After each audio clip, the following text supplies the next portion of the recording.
Hello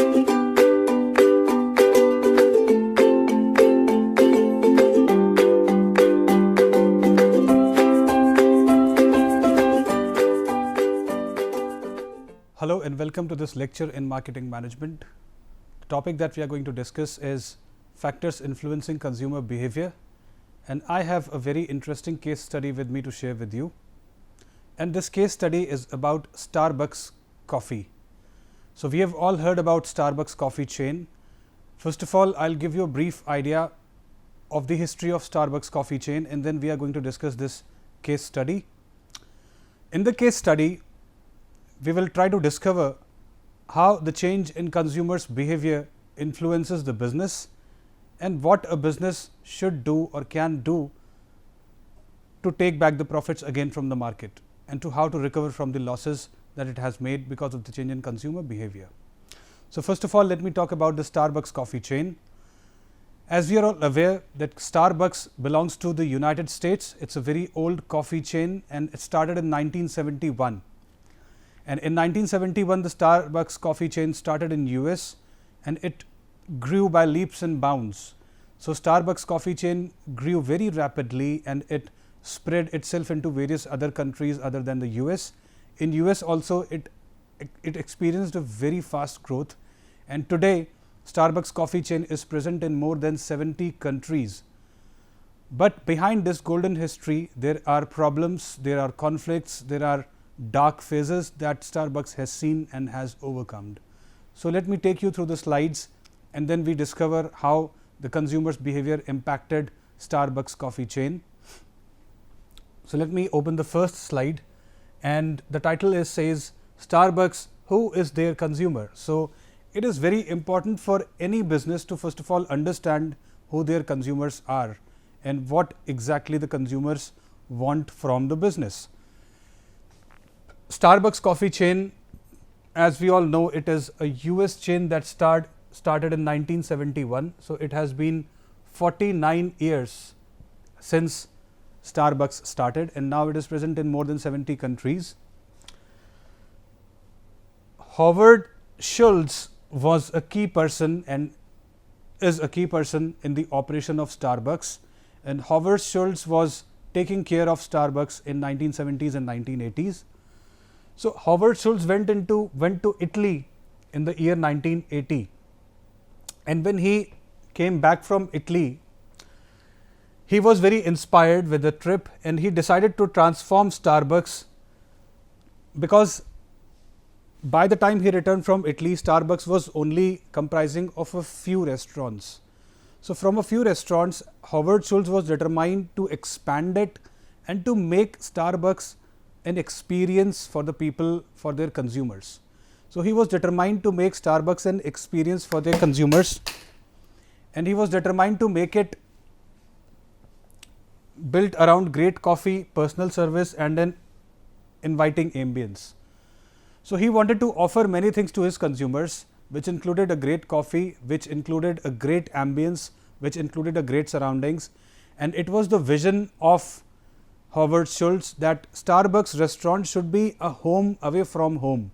It should be a very cozy place wherein people come, they sit, they talk, they have coffee and they go back home with a great experience. Whether they come from home or from workplace, they must get a great experience, and he wanted to create a Starbucks experience. So, what then happened was the growth of Starbucks took place, and the growth took place by leaps and bounds. Starbucks became a household word and a powerhouse premium brand in the category that previously consisted only of cheaper commodity products. So, he rapidly started expanding Starbucks, and the speed of expansion was extremely high. I mean, within a few kilometers stretch, there were more than 2 or 3 restaurants of Starbucks. So, within the United States, Howard Schultz started rapid expansion of Starbucks, and in 20 years of time, Schultz grew the company to almost 17,000 stores in a dozen of countries. So, from 1980s to early 2000s or late 1990s, Starbucks became a household name and it spread to a dozen of countries. And from 1995 to 2005, Starbucks added US stores at an annual rate of 27%, far than 17% annual growth rate of McDonald's. So Starbucks started growing at a very, very rapid rate, and inside US also as well as outside US also. So we saw that by early 2000, Starbucks was present in more than 12 countries, and inside US also the growth rate of Starbucks was 27%, while this growth rate of McDonald's was only 17%.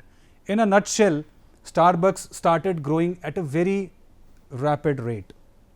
From here on, it was not only about growth, there was some downslide also which started. So by the time 2008 came, Starbucks started experiencing problems. There were many stores in US as well as outside US, but Starbucks was not making sustainable profits. Why it was not making sustainable profits? One of the reasons was the recession of 2008.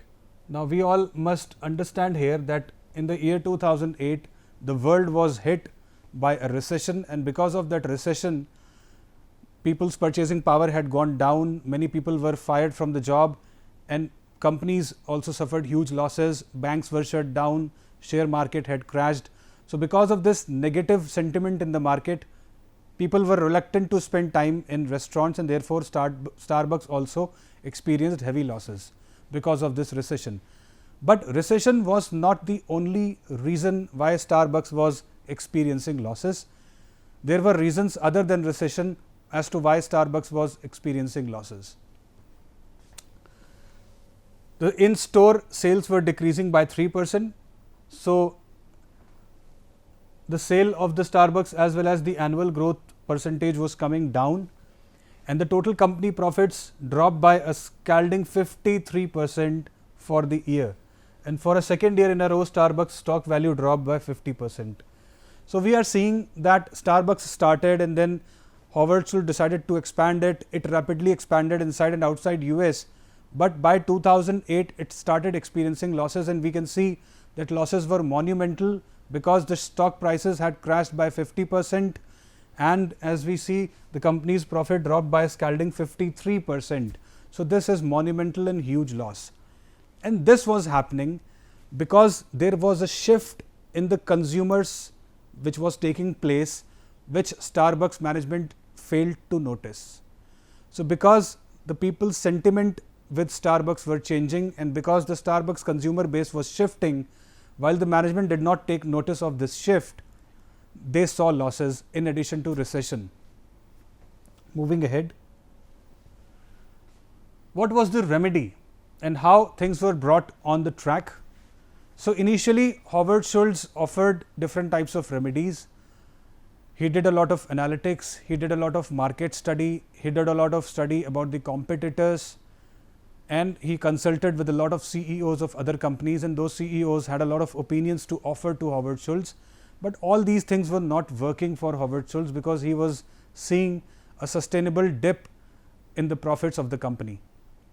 So after a while, what Howard Schultz did was he started shutting down the stores of Starbucks, and he did under the pressure of losses. So bringing things back on track, he did what previously seemed unthinkable. So there was a time when there was no question of shutting down stores of Starbucks, but 2008 recession and the shift in the consumer base brought Starbucks to the stage where Howard Schultz decided that he will close the stores, and he announced store closures. So first he closed 600 stores and then 300 more, and Starbucks trimmed their 2009 forecast for the new stores openings to 310.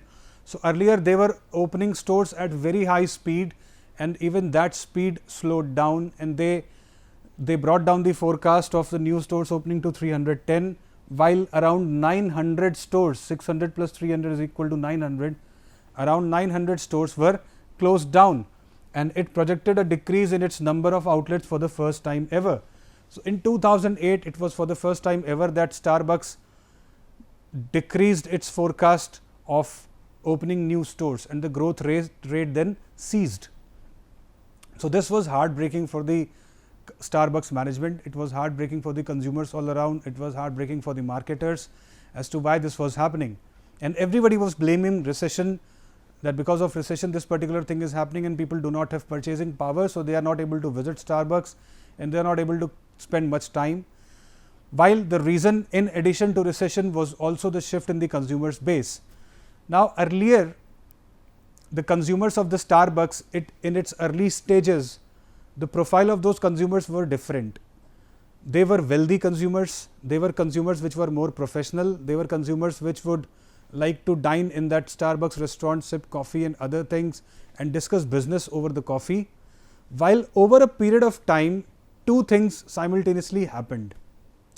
First, those consumers who were wealthy and who were professional, they were replaced by other set of consumers who were not so wealthy and who were not so professional and who wouldn't sit in the Starbucks to discuss business.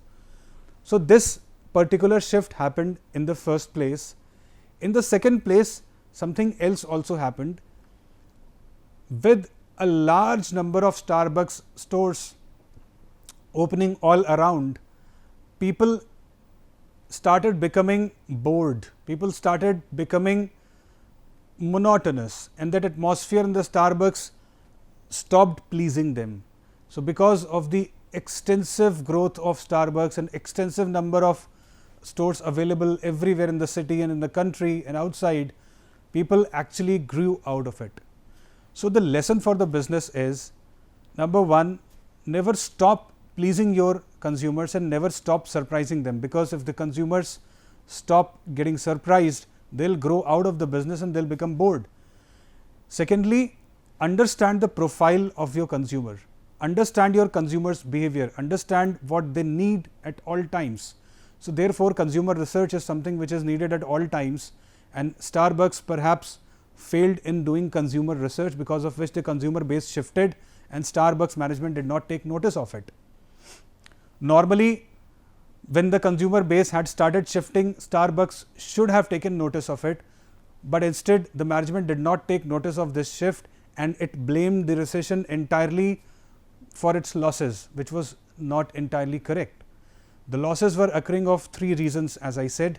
Number one, there was a gradual shift in the consumer base. The earlier wealthy and professional consumers were being replaced by the less wealthy and less professional consumers. Second, there were other stores also that people were looking forward to. So, in due course of time, there were competitors around and Starbucks did not offer anything new, or it even did not give any discount to its consumers, while other stores were busy giving discounts to the consumers and people were attracted to the new stores. So, while people were attracted to the new stores, while there was less time to spend in Starbucks, the profitability of Starbucks went down. Moving ahead, addressing the real problem. So, although Starbucks still charged a premium price, so as I told you that Starbucks did not stop charging a premium price. So, the coffee price was higher than the market average. So, Starbucks was still charging a premium price while recession was going on.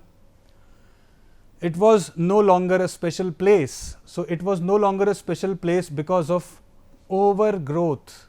Here I would write the word overgrowth, because there were so many outlets that people were bored of seeing these outlets all the time and they grew out of it. As the recession tightened its grip and more people cut back on discretionary purchases, the problem grew worse. So, this 2008 recession was not a short term recession, it was a long term recession, and as the grip of the recession became tightened, people all the more decreased their discretionary expenditure, people decreased their leisure expenditure, and because they further cut down their leisure expenditure, they stopped further going to Starbucks, and this aggravated the problem and further brought the profit down. Compounding the problem was an increase in competition. For years, you wanted a latte, Starbucks was about only the option. So, like I said that there were other stores, other coffee houses that were also coming up in due course of time, and because they were offering discounts, because their offering seemed attractive, so the consumers, the loyal consumers of Starbucks were also going to the other stores and trying those stores out. So, this also enabled other stores to get new consumers, while Starbucks in this process lost a large number of consumers.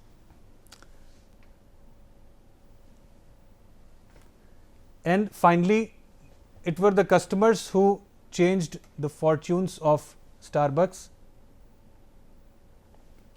So, the solution came from the problem itself. Customers changed the fortune of the Starbucks. The Starbucks customers changed first. There simply were not enough traditional customers around to fuel the kind of growth Schultz thought. So, what the idea of Howard Schultz was that we would create an army of loyal consumers, and the loyal consumers would keep coming to us because we would give them a superior experience and we would give them a superior coffee. Perhaps what he forgot was that there would be competitors in the longer run, there would be economic downturns in the longer run, and when these things came true, his business model actually seemed to fail.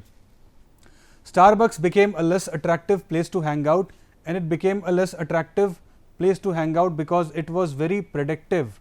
So, as I said that it offered, initially there was a lot of surprises, initially the ambience was new, initially the Starbucks service was new, the offering was new, but in due course of time everything became old, and because Starbucks was not able to revive its offering, it was not able to surprise the customer. So, it became a very usual place to visit, and there was no extraordinary pleasure in visiting Starbucks by the consumer.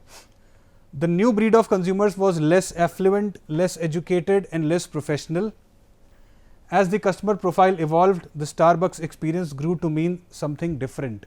So, now people had changed, the consumers had changed, the wealthier, the professional consumers had gone, they were replaced with the lesser wealthier and lesser professional consumers, and these lesser wealthier and lesser professional consumers were demanding for something else, and that something else was what the Starbucks management was clueless about. So, we basically learned 4 or 5 things from this case study, and this case study I am going to close in due course of time. Number 1, any business should not stop surprising their consumers. They must keep on changing their product offerings, they must keep on adding something new to their menu card, they must keep on giving discounts, they must keep on giving something new to the consumers, so that the consumers do not get bored and they do not grow out of the business. Secondly, what is very important for the business is that it must keep its marketing research on all the time. The consumer profile of Starbucks was changing, and Starbucks management was not having a clue out of it. So, had they been into marketing research and had the research part of Starbucks been very strong, the shift in the consumer base would have been detected.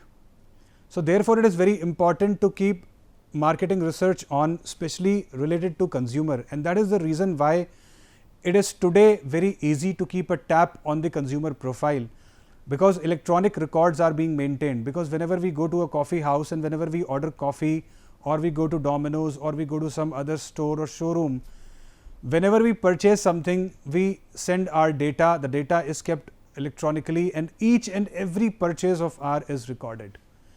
So, if there is a gradual shift in the consumer base, that shift will be recognized instantly, because the data is all available, the income groups are available.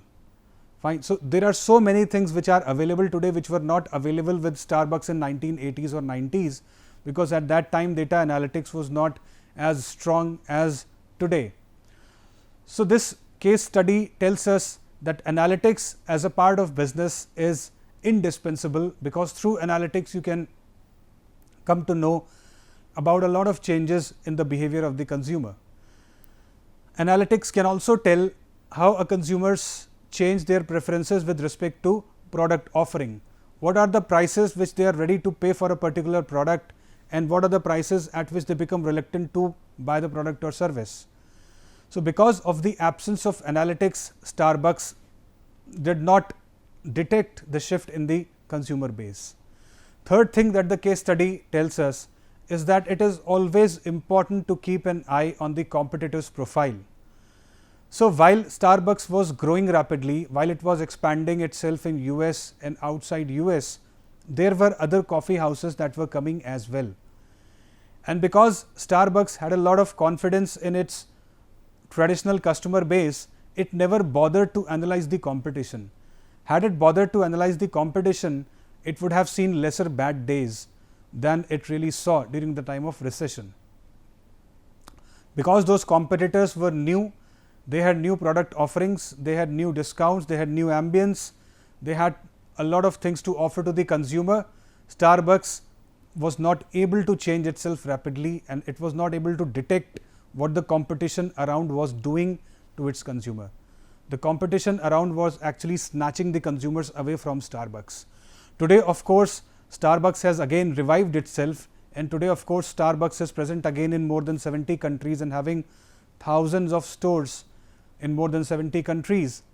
But there was a time when Starbucks had nearly massive failures had occurred to it and huge losses had occurred to it, as we have seen that the profits dipped by a margin of 53%.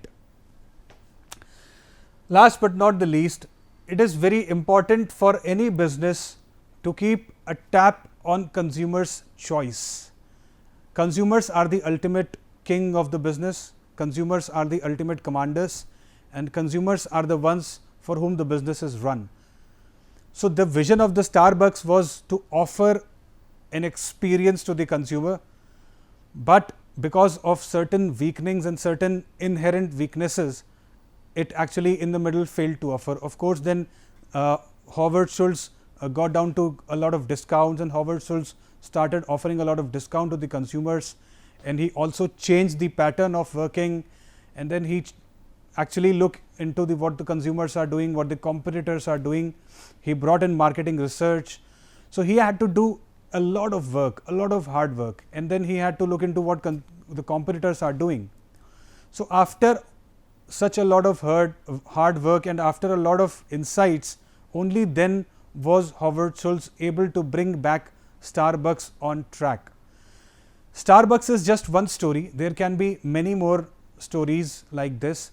There can be stories of restaurants, there can be stories of retail stores, there can be stories of multinational companies who passed through this phase, who become complacent and who did not keep an eye on the consumer. So, even they go through those phases of losses. So, let us give a quick recap of what we have studied till now. We started with the growths of Starbucks. We started with the history of Starbucks, that it was a restaurant which was opened in America, and the vision was to create a Starbucks experience. Then from here we moved on to the next slide, which was about the growth, rapid growth in 1990s and early 2000s. Dozens of countries it expanded to in a very short period of time, and today it is present in more than 70 countries. With rapid growth came certain weaknesses which it was not able to address, but it was a period of high growth. So, after this rapid growth, there was a downslide, and this downslide partially came because of the recession of 2008, and the 20% annual growth had dropped, and the total company profits also dropped by 53%, and it was for the first time that the company had, for the second year in a row, Starbucks stock value dropped by 50%. So, all these things occurred mainly because of recession and some other factors. The remedy, bringing things back on track, Howard Schultz then started shutting down the businesses. He shut down the 600 stores and then again 300. So, 900 stores were shut down, while the forecast of growth was reduced. Only 310 stores were announced that would be opened new, and it was for the first time that it happened that the growth forecast was reduced. So, after that we move on to the addressing the real problem. So, Starbucks still charged a premium price. So, the first thing that Starbucks should have done was to offer a discount to the consumer. Starbucks was still pricing a premium, charging a premium for its customers, and as the recession tightened its grip and more people cut back on discretionary purchases, the problem grew worse. So, it should have offered discounts, it should have gone for customers research, it should have kept an eye on the shifting of consumers base, it should have kept an eye on the competitors which were changing their strategies, and those competitors' strategies must have taken into account by Starbucks. Because it was not able to do all this, it suffered monumental losses, and it took years to Starbucks to again rebound and bring itself back on track and bring itself at a status as we see it today. Compounding the problem was an increase in the competition, and if you want a latte, Starbucks was the only option. So, this was few years ago, but because of competition, there were other restaurants which were giving better offerings at a lesser price. Solution: identifying the segment. Starbucks targeted the customers who fell in love with the store. So, Starbucks actually targeted the customer who fell in love with the coffee, who fell in love with the restaurant, and it finally came to recognizing its customer segment. It finally came to accepting that yes, our customers consist of the wealthy people as well as the lesser wealthy people. It finally came to accept that marketing research is an essential part of business and marketing research must be on for all the times, and it finally came to accept that yes, there should be an eye on the consumers and consumer behavior must be constantly observed if the business is to be run in profit. Starbucks experienced who was wealthier, better educated and more professional than the average American, more likely to be female. So, there was a time when the females were more likely to be consumers of Starbucks, but with the change in time, even the males started visiting Starbucks and even the males started spending time and having coffee at Starbucks, and those males were less wealthier and lesser professional. So, the solution came from the customers. The problem was also generated by customers, and customers ultimately changed the fortune of Starbucks. So, when it became less attractive place to hang out. So, this is also a thing to learn from this case study, that whenever there is an overgrowth of any business, that overgrowth must be accompanied by customer surprises. That overgrowth must be accompanied by offering customers attractive discounts, etc. If there is an overgrowth and if it is going to be a monotonous overgrowth, then over a period of time the customers will lose interest in the business and the customers will lose interest in the product and product offering, and the same happened with Starbucks. The new breed of consumers was less affluent, less educated and less professional.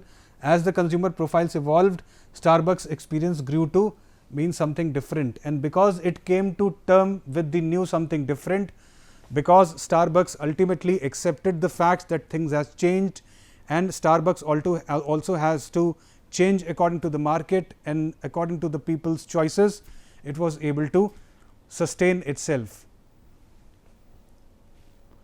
So, therefore, there are a lot many things to learn from this case study. I would once again recap the main 4 or 5 lessons or the takeaways from the case study. The first takeaway being, if there is an overgrowth in the business, that overgrowth has to be accompanied with customer surprises. A monotonous overgrowth will put the customers off and it will send the customers into a avoidance mood. Secondly, there must be an eye on the competition. If the competitors are offering something new, the business should also adopt newer strategies to keep the customers hooked or attracted to the business. Third, consumer profiles keep shifting because of change in time and because of change in the business strategies.